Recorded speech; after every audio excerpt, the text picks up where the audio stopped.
Hey everybody, thanks for tuning back into another Cruiser Chat with OTRAM. Again, I don't have anything planned out for the evening, so just whatever you guys want to talk about, let me know, and we can talk about it. We're working on getting some more actual how-to videos out. I started shooting the install of a slinky suspension on an 80 series today. Got most of the rear suspension shot. I just need to do the lower control arm and panhard install, and then that one will be finished up, and I'll start shooting. Which one, Brandon? I'll start shooting the front install. So we'll have some more how-to videos coming out shortly. We've been swamped here. But it hasn't been anything new and exciting. It's been the same stuff we've already shot videos on. So I haven't had a chance to shoot anything new. We've got a couple cool jobs coming in soon that hopefully will be good fodder for videos. I've got to do a 3FE and 5-speed swap into a 40 series. I don't think what else we've got. We've got an auxiliary fuel tank coming in soon for install on a 200 series. So I'll probably shoot a video on that. But yeah, beyond that, I'm not sure what I'm going to shoot videos for. We're going to try to start doing more of the basic maintenance, like belts, hoses, changing fluids, flushing brakes. Stuff like that on the Land Cruisers, just because people have been asking for it. I didn't really think people would want me to shoot videos on it, but we've gotten enough requests that we're going to start doing it as that kind of work rolls through. So yeah, whatever you guys want to talk about, just let me know in the comments, and I'll answer questions if I can.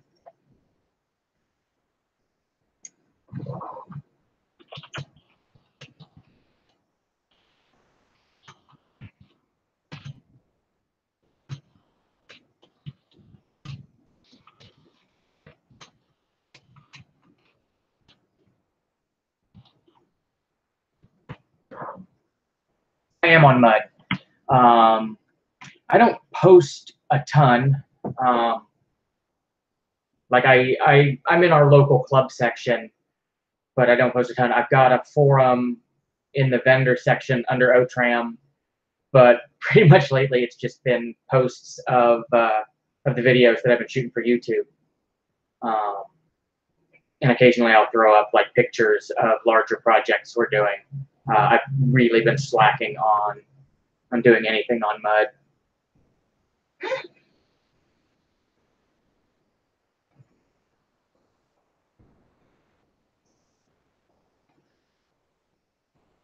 But yeah, we get a lot of info from mud. Anytime you run into a weird problem here, chances are somebody's already solved it on mud. You just got to search through it and find it.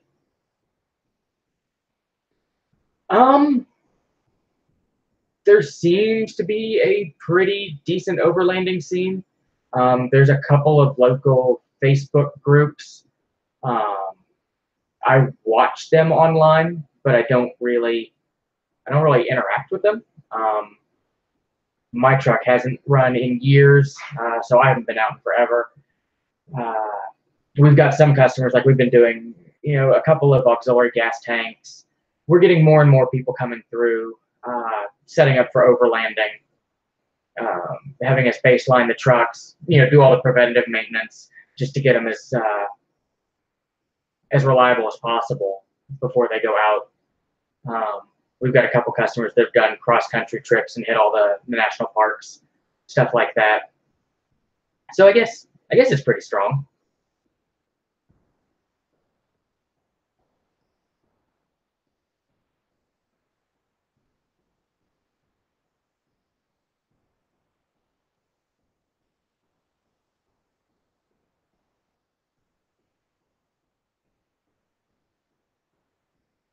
I've got a titanium spork and a Subaru Forester, so I guess I'm all set for overlanding.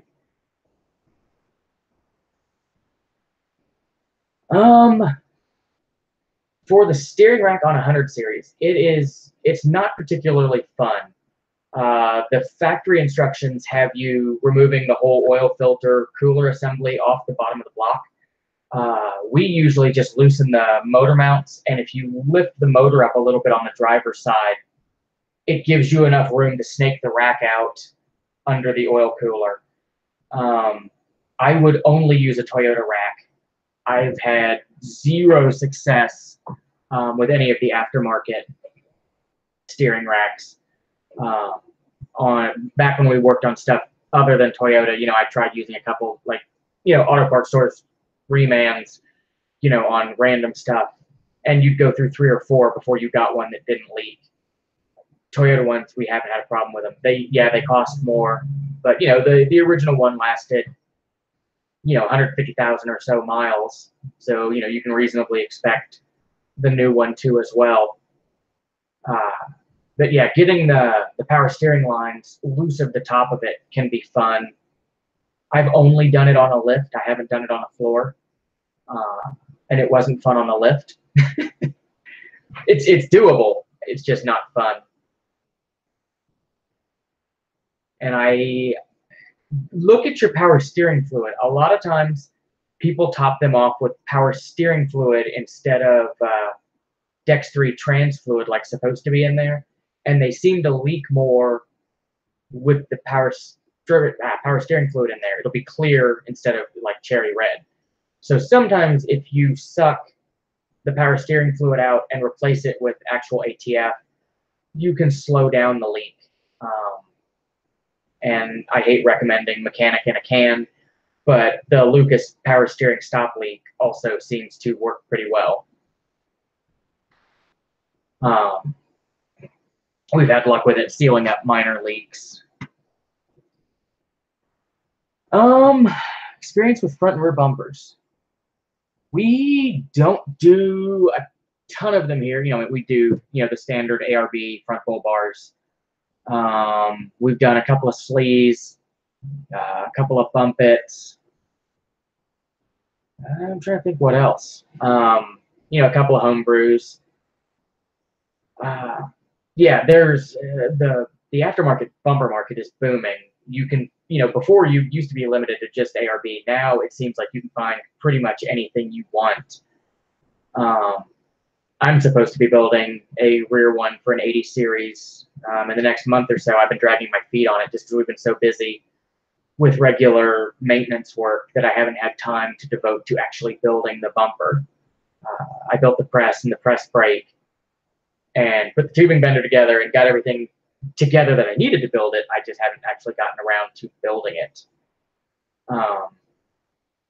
Just look at reviews, make sure whoever's building it actually understands the loads of a truck.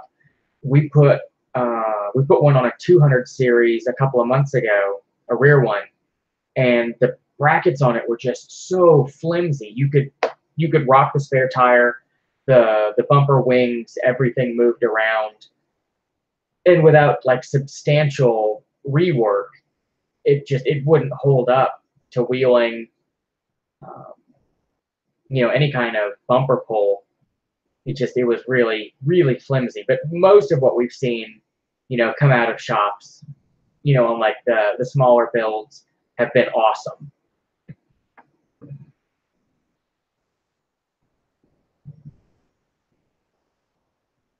So yeah, I mean, most of what you see is awesome. You just gotta be wary. Some of the smaller guys that are just getting into it, it can be sketchy. But for the most part, the Toyota stuff we've seen has been awesome.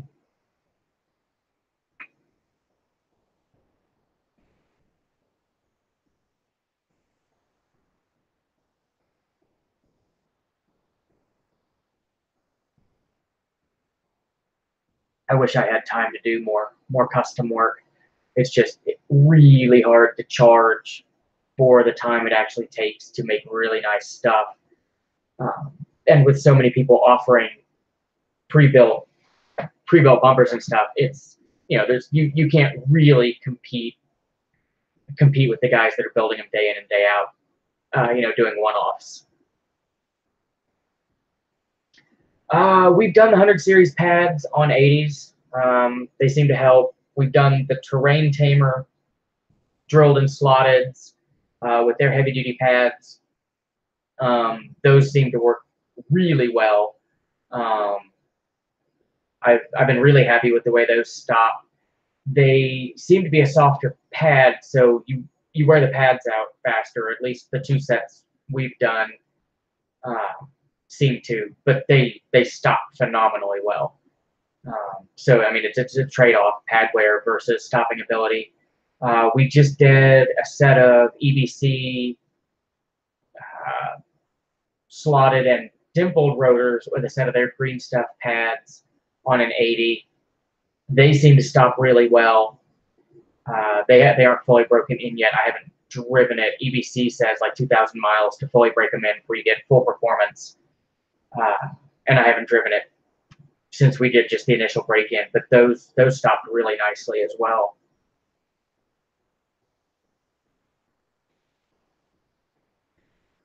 Yeah, the 80 brakes, and it's funny, like we'll get some trucks in, just with a really squishy brake pedal, and you'll bleed them, replace everything, and they're still squishy. And then some that come in with a rock hard pedal, and you do a bunch of work on them, they stay rock hard. It just seems to be a luck of the draw type thing. But the terrain tamers definitely help, and just flushing the brake fluid seems to really help on them.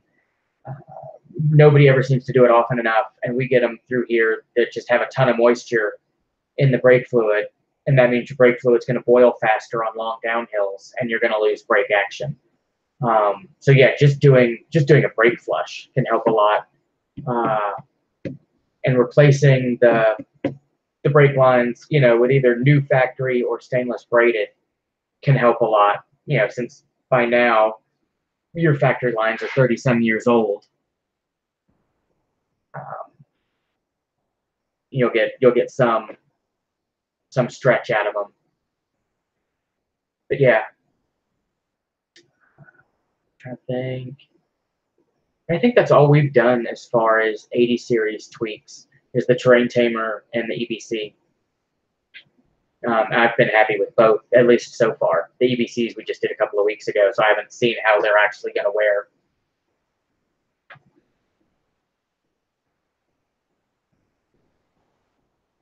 I did DBAs a couple of years ago too, but I haven't followed up with that guy. I don't know how those actually ended up lasting. Yeah, bigger tires on an 80 make it a lot more fun. Although I've got stock 80 series axles under my 4Runner, and it was happy stopping 37s. But my 4Runner weighs like half of what an 80 does.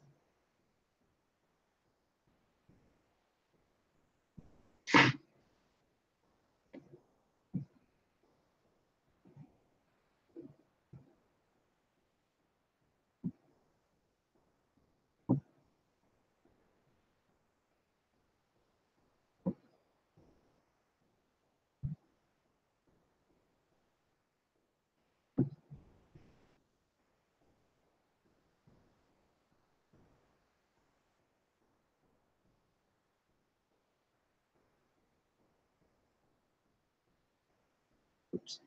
Sorry, I got a customer coming to pick up and setting that up.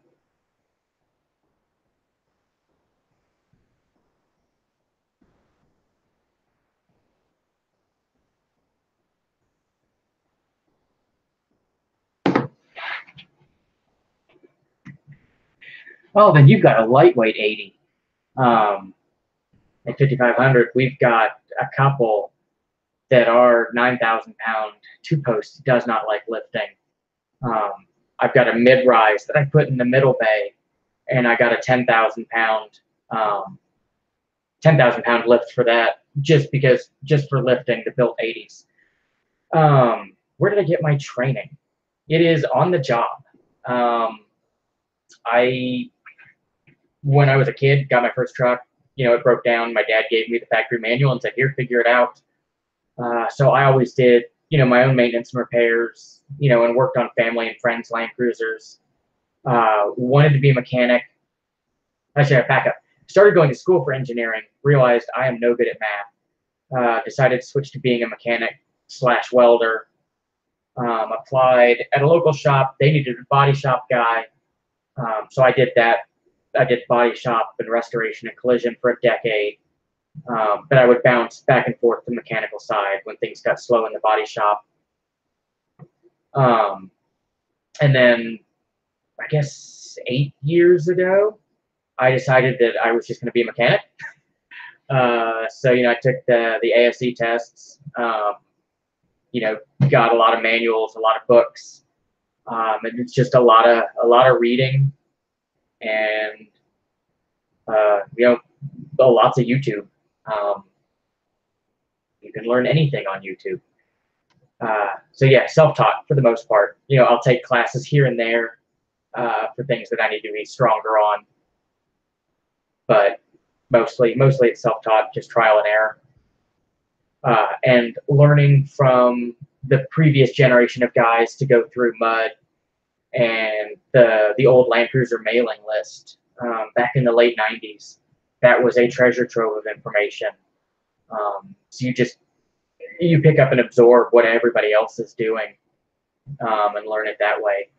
If there wasn't the old Land Cruiser mailing list and I hate mud, I wouldn't be where I am today.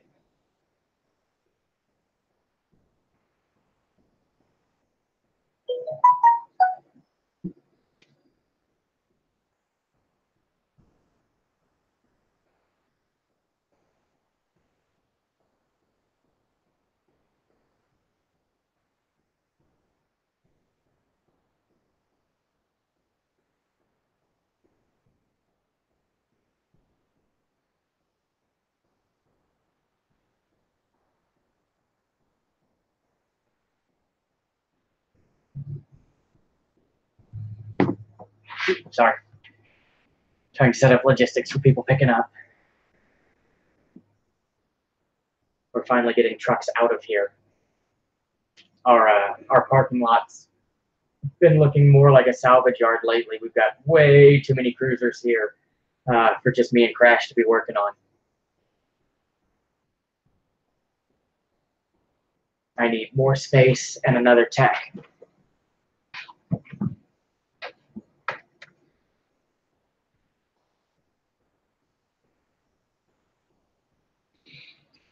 We are swamped. Usually, we have ups and downs, but we haven't had the downs lately. We've had delays waiting on parts and stuff where stuff gets stranded on lifts, and we can't really work on anything because we can't move trucks out of the bays to get different ones in while we're waiting on parts. But yeah, we've been swamped.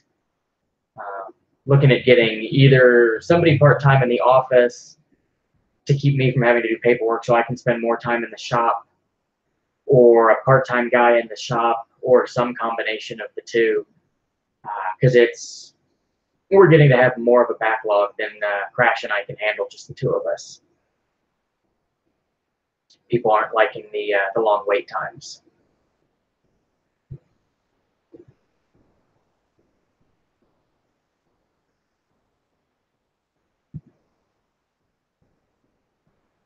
Yeah, we're seeing more and more 80s getting put together for overlanding. Back in the day, it was more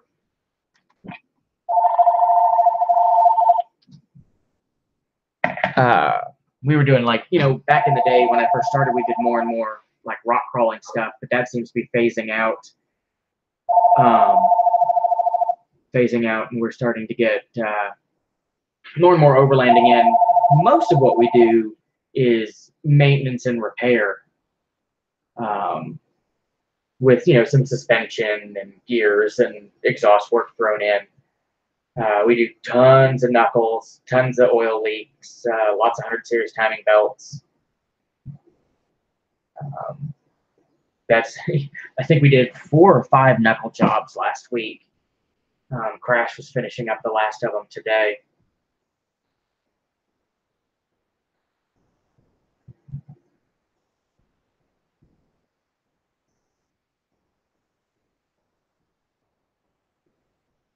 But yeah, an 80 series, that's my favorite cruiser, either an 80 series or a 70 series, but we didn't get the 70 series here, so I can't afford them. 100 series wind noise from a new windshield. I don't know. We don't do glass work here. I flip all of that to the glass shop that's in across the parking lot from me. If it has wind noise that wasn't there before they put the windshield in and only started with the new windshield, I would guess one of the moldings either got left out or they didn't get it glued down all the way and you've got wind coming around it. Leaving one of the moldings out would be my guess. Either that or one of them's out of place and you're hearing the wind hitting it in a way that it's not supposed to. But yeah, I haven't messed with 100 series as far as wind noise. Trying to think. I don't think I've ever messed with a cruiser for windshield wind noise.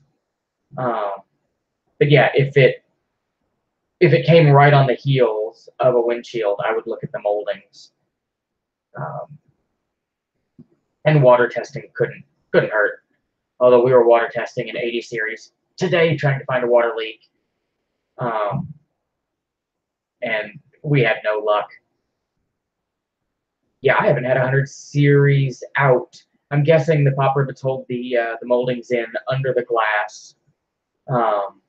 In which case, yeah, if one's missing, you would definitely have wind noise. But I haven't had one. I haven't had the glass out of one to see how that goes together.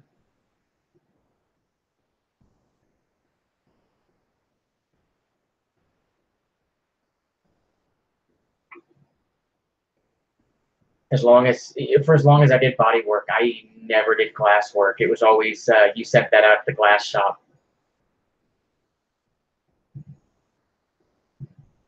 Yeah, I guess it's a possibility they could have left a rivet out. That would probably make more sense than not getting it glued down completely and having a leak past the glue. But yeah, glass I've never gotten into. I'll rope a quarter panel in every now and then, but I'm terrible at doing it.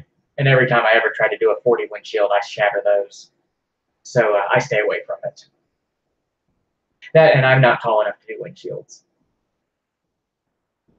I don't have the arm reach.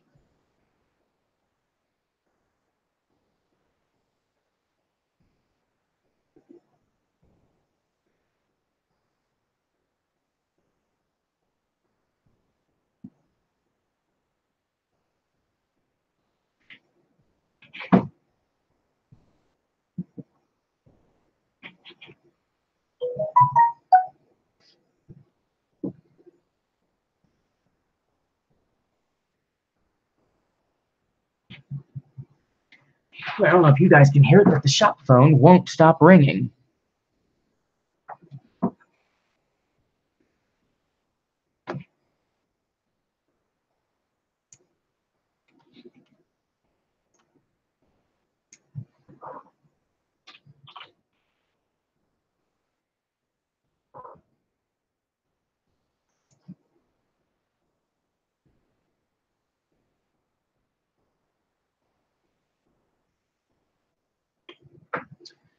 I did a really, really, really crappy cell phone shop tour as one of our very first YouTube videos, and it's actually been on my mind that I probably should do another one now that we have a decent camera and microphone, and we've gotten quite a bit more equipment in the shop since I shot that video. So yeah, I need to do a better shop tour. It's been so hectic around here lately that we've got parts everywhere. Not like in a junky, dirty fashion, but just there's new parts stacked up everywhere that would kind of detract from doing a shop tour.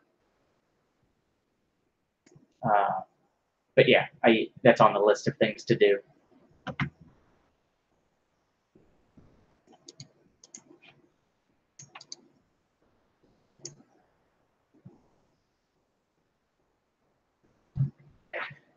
Yeah, I need more space before I can get more techs.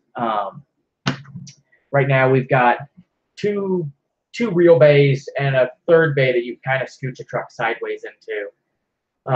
So with me and Crash both working on trucks, we're tapped out as far as fitting another guy. Hopefully someday I'll be able to take over the other half of my shop, which would add like 4 more bays. And I'd move all the fab equipment over there, which would be super helpful. Because right now we've got fab equipment wrapped around like all the walls in the shop. So yeah, definitely need more space, more space and more techs, which is kind of why I'm looking at getting an office person first, because that'll just free me up to be more productive out in the shop.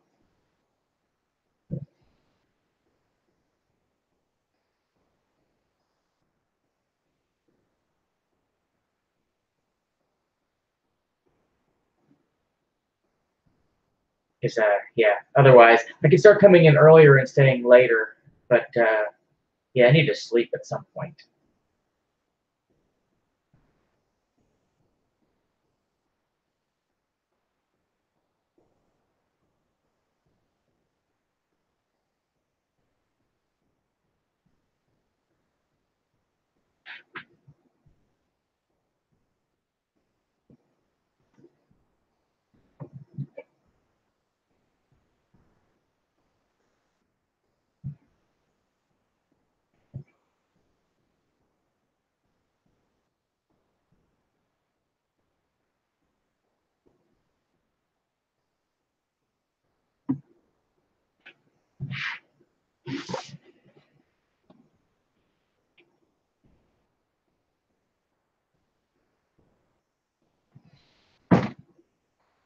I just leaned forward and realized how dirty my back is. I should do something about that. Awesome. I'm glad you're liking the chat and the videos. And good luck on the new 80. If you have any questions, just let us know. I wouldn't have the answers to questions without the guys that came before me, so I'm just doing my part to try to help and pass things along. So yeah, good luck, and let us know if you need anything.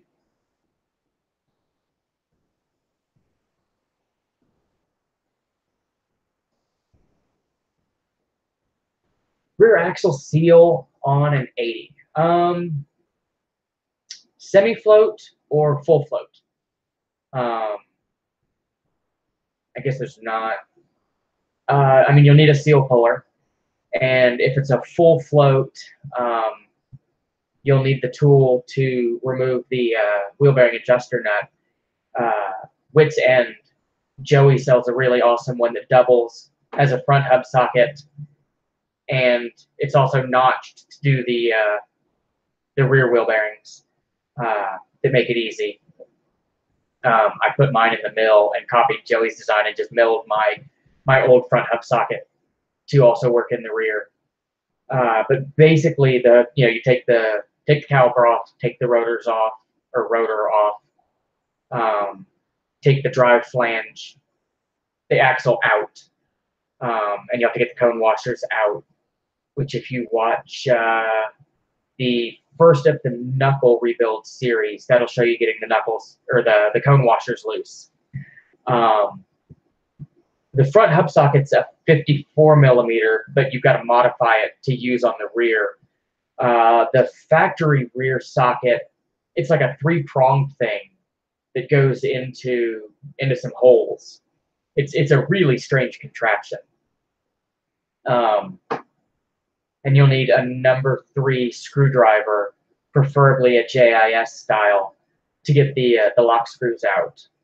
And if your truck has an E-locker, lock the rear axle and like leave it locked and undo the battery negative terminal before you pull the axle shaft out.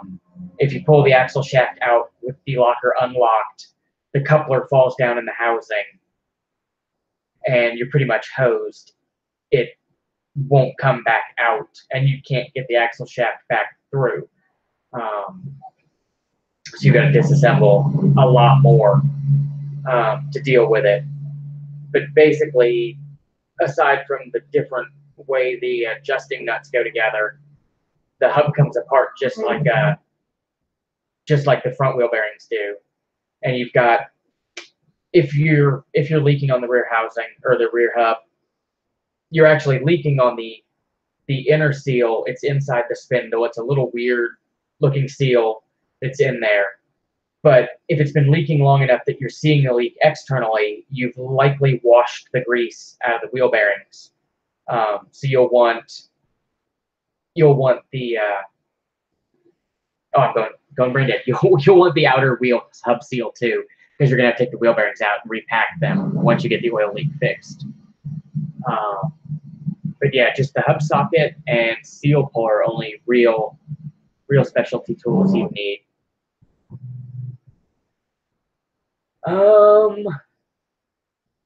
Stereotypical Clunk drive to reverse in an 80. We see a lot of them with the with the Clunk in the rear drive shaft. We're seeing a lot of 80 series has come through with it now too.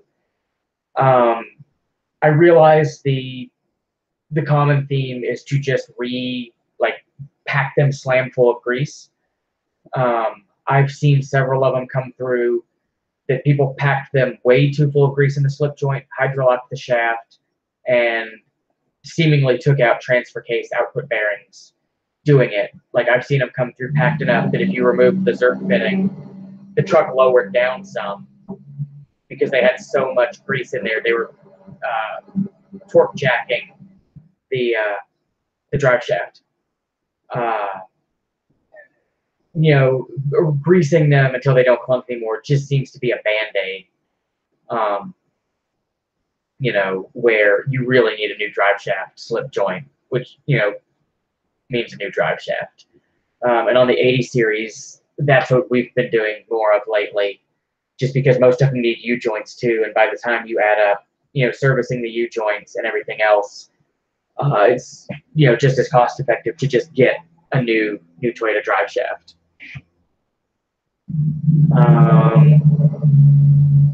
You may also look at the drive flanges. I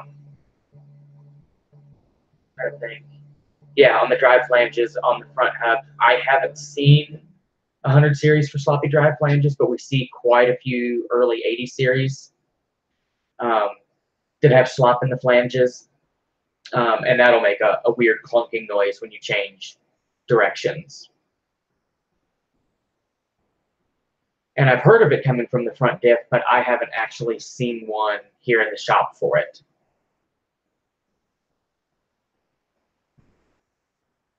And hopefully that wasn't just a long rant about overgreasing drive shafts.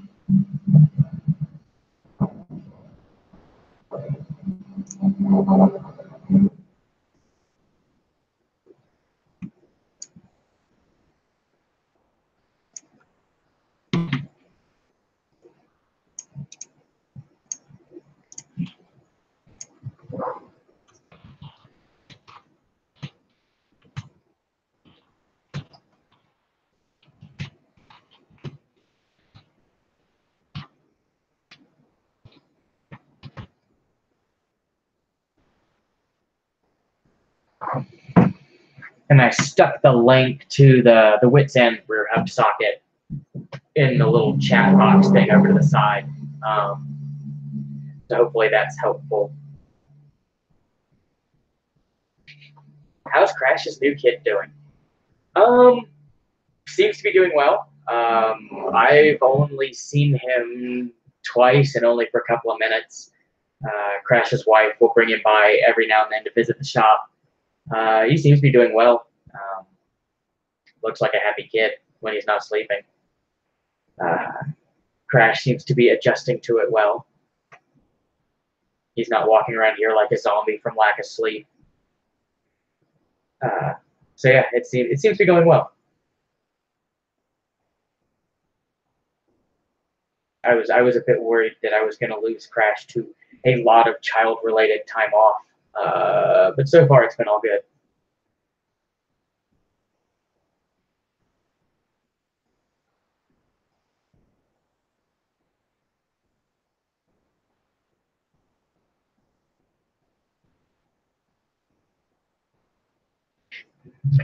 He's decided that he needs to put his 4Runner back together, because putting the car seat in the back of his little Acura two-seater is not going to be fun. But so far he's been too lazy to actually pull his 4Runner in and finish it. We did most of the work on it probably almost a year ago. It's been sitting in the parking lot like 95% done since then, and he hasn't finished it. But one of these days.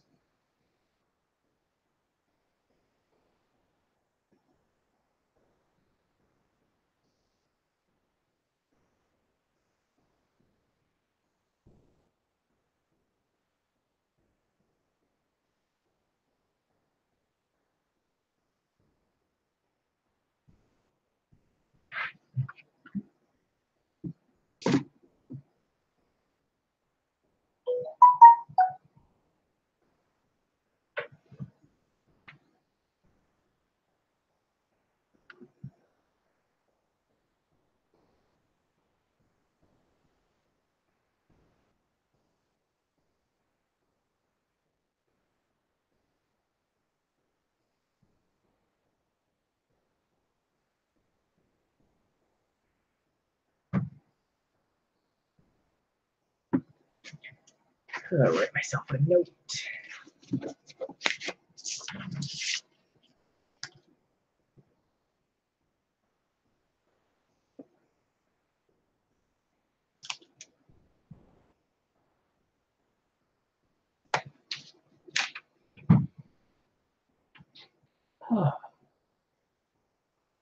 Hopefully you guys out there are having better weather than we are here. It is muggy and hot. Oh, Steve, you don't want to get me started on 100 series. I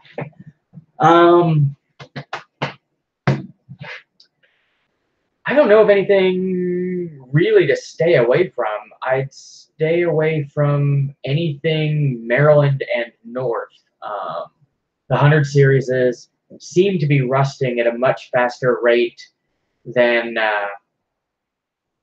the 80 series did. Check the front sway bar bracket on the passenger side frame rail. Those seem to rot out. The cross member above the rear axle will rot out on the driver's side. Look at the steering rack, see if it's leaking. It's not a fun repair, and the steering rack is expensive. Check to make sure the timing belt maintenance has been done. They're good for valve cover leaks. Check the heater tees. Those are really common to leak. Yeah, I'm trying to think. I did a pre-purchase inspection, what to look for 100 series video. And I'm trying to think if there's anything else that I'm missing that I put in it. But anyway, that walks around a pre-purchase inspection on 100 series and points out most of the regular issues we see. I would stay away from anything that has the auto height control on it. We're seeing more and more of them come through with the shocks rusted out and the lines starting to rust out, and the auto height control repairs seem to be really expensive. The few times I've priced parts for them have been expensive. And in the pre-purchase video, it goes quickly over like the down and dirty way to tell how the electric hydraulic brake booster is doing. And while it's not a surefire way to tell if the booster is going to fail, it might give you an indication of one that's close, because that's like a $3,000 hit if the booster fails, because it's the ABS and the booster and the brake master. It's all built into one shebang.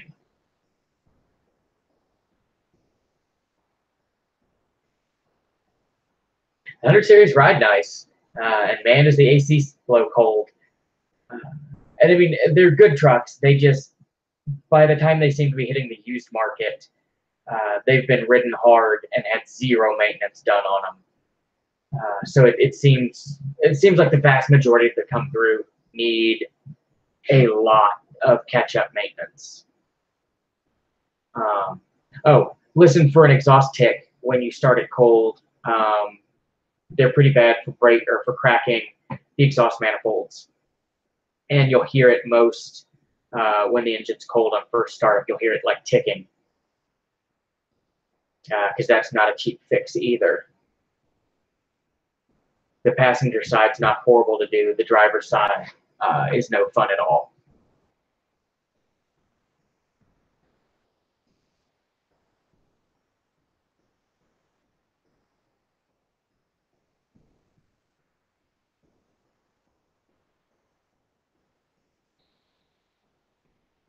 OMI lift on a vehicle without HC. It depends on how tall you want to go. If you're just staying like inch and a half-ish, it's not bad. I'd have to look it up. But if you stay like inch and a half or so, you can get away without having to do upper control arms and a diff drop bracket. If you go much more than that, you get into needing upper control arms and the diff drop to keep everything happy, and that adds more to the price. Labor is a bit more than an 80 series, mostly because most of the time they come through, they're all rusty and seized. Definitely have to air hammer everything apart. But I'm not sure, like off the top of my head, I can't remember what the last one we did for, because they seem to be different each time. Shoot me an email and remind me, and I can try to get you a rough idea of costs. Drive shafts, they're not hard to replace. They're for either nut and bolts or nut and studs at each end, 14 millimeter. It helps to have a really long 14 millimeter box wrench to break them free. They're really tight and Loctited from the factory. So sometimes they can be a struggle to get loose. But they're not hard to change. They just unbolt, from each end, drop out, and then you pop the new one in.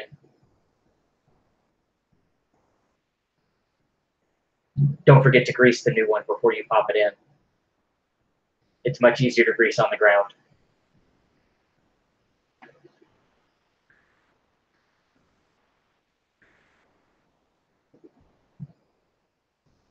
Oh, and on the drive shafts, if you're thinking it is drive shaft clunk, by all means, grease up the drive shaft slip joint and take it for a spin. And if greasing the drive shaft slip joint makes an improvement, then you know that's where the clunk is coming from. It probably won't be a lasting improvement, but it'll at least kind of help prove out the theory.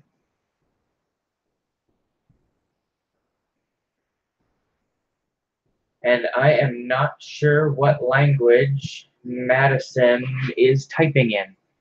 I can butcher quite a few, and I don't know that one.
Doing some Google Translate to see if I can figure out.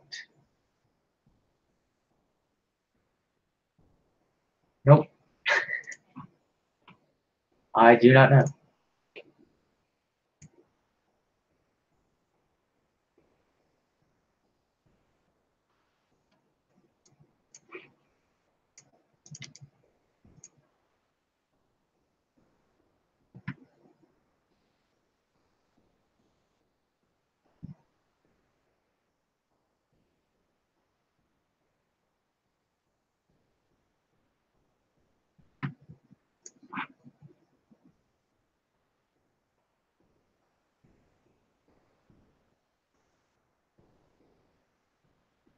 Power button and the second button next to the shifter. Yeah, second gear starts in second gear, and the power button just holds the shifts longer, so you go higher in the RPM band before it shifts. Not great for fuel economy, but it's awesome for passing people.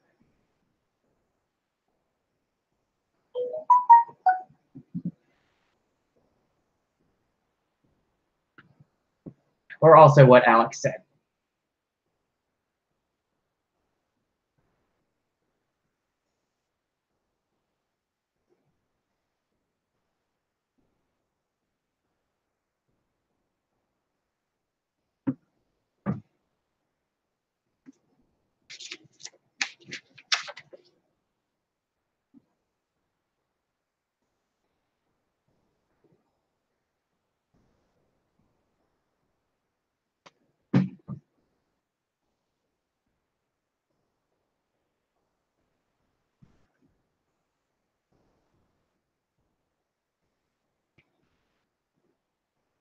Yeah, it always makes Crash happy when he doesn't realize somebody's left the power button on and he goes out for a test drive.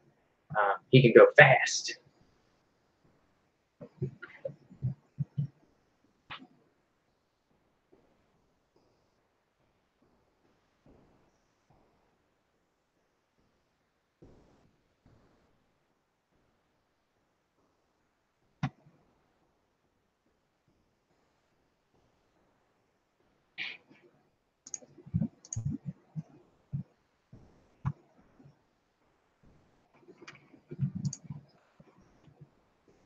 It's relative. In 96, 95, 96, 97, 80s will go reasonably fast, especially if you supercharge it. When activated, I've never played around enough with the second and the power button to know for sure. And reverse Spanish makes sense. But yeah, I haven't paid enough attention on the dash lights and the power and second button to actually know what they're supposed to do.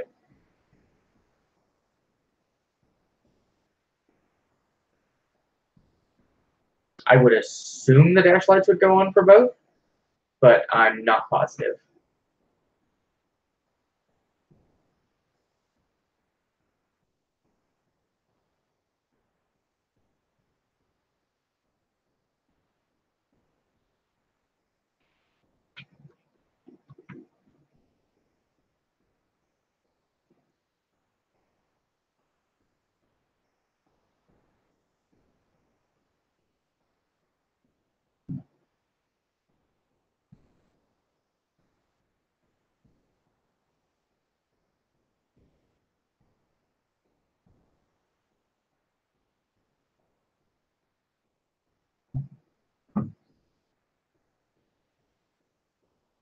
Oh, that's really hard looking back, knowing it's reverse Spanish. My Spanish is terrible, and trying to read it backwards is just making my head hurt.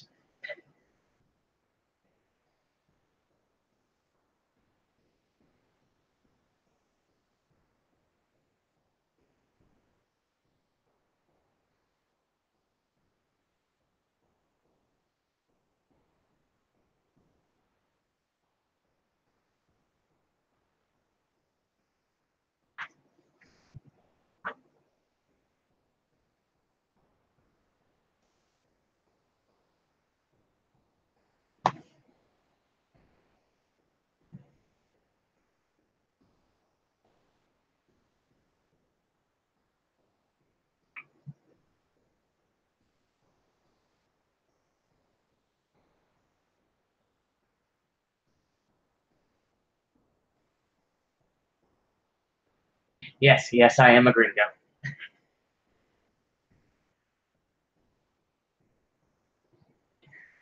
We we don't see a lot of 200s. And really, I haven't seen any for maintenance. I've done one water pump in one. Beyond that, we've done a couple of suspension lifts on them. I did ARBs in one not too long ago, and I've got one coming in before too long for an auxiliary fuel tank. Um, yeah, the 200s don't quite seem to be down cheap enough that many people are actually either wheeling them or bringing them to aftermarket shops. I'm guessing most of them are still going to the dealer. Um, the ones that we see, the customers that own them also have, like 40s or 80s. They've got other cruisers that we've already been working on before we saw their 200 series. Um, from the limited bit I've messed with them, they seem to be super well built. Um, everything under them is beefy. So yeah, I haven't actually seen them suffering from anything yet.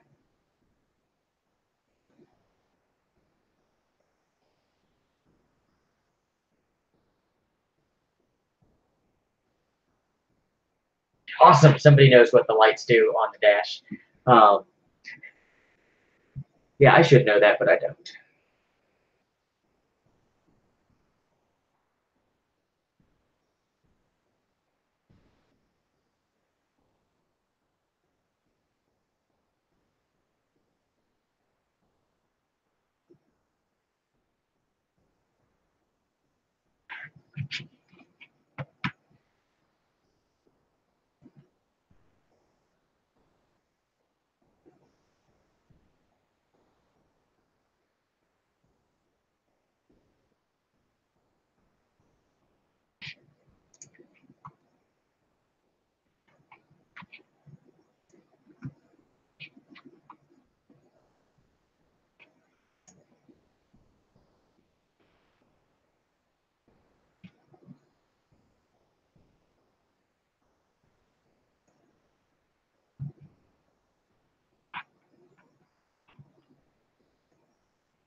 I think we've only got 3 customers with 200s so far. The vast majority of what we see is 80 series. Um, and we're starting to see quite a few more 100 series thrown into the mix.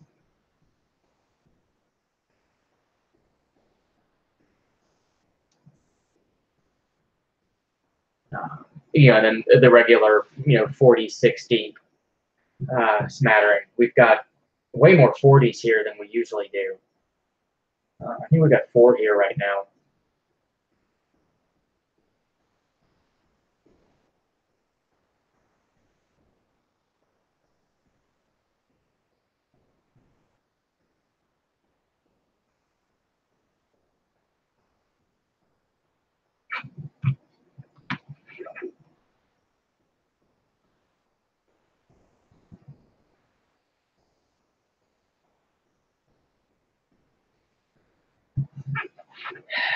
Strangest cruiser I've seen. Strangest cruiser I've seen here at the shop, or strangest cruiser I've seen out and about. Strangest cruiser I've seen here in the shop. I don't even know if it'd be strange, but would be Schmuckster's super clean right-hand drive diesel 80 series. That thing was awesome. We've had a couple of 70 series come through. We had a diesel high top 60 series here, I guess it was last week. That one was pretty odd. It had cable lockers, it had the PTO winch, and a high roof. So yeah, most of what we see is just the run of the mill. Yeah, we've got a diesel 45 that comes through every now and then.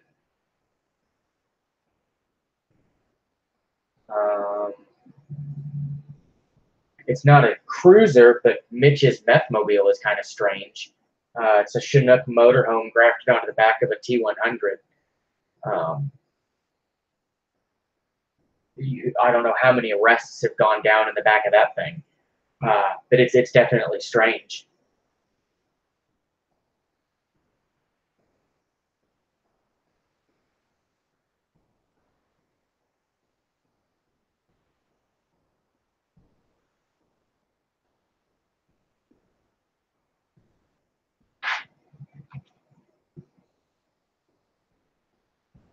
I don't think we've had anything else weird come through.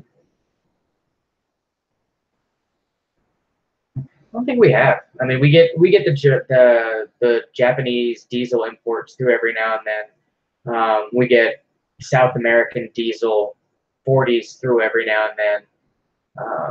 Most of those are just a complete horror show that come through. So I don't look forward to South American trucks.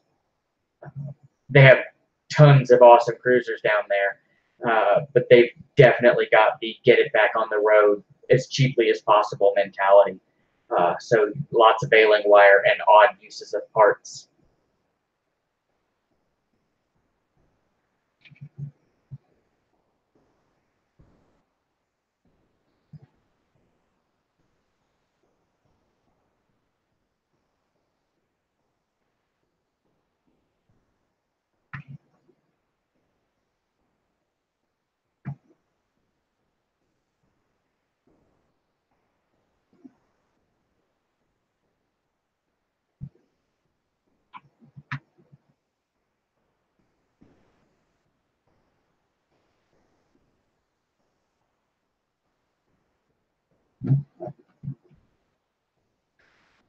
And if you guys don't mind, I just had a guy pull up in the parking lot to pick up his cruiser.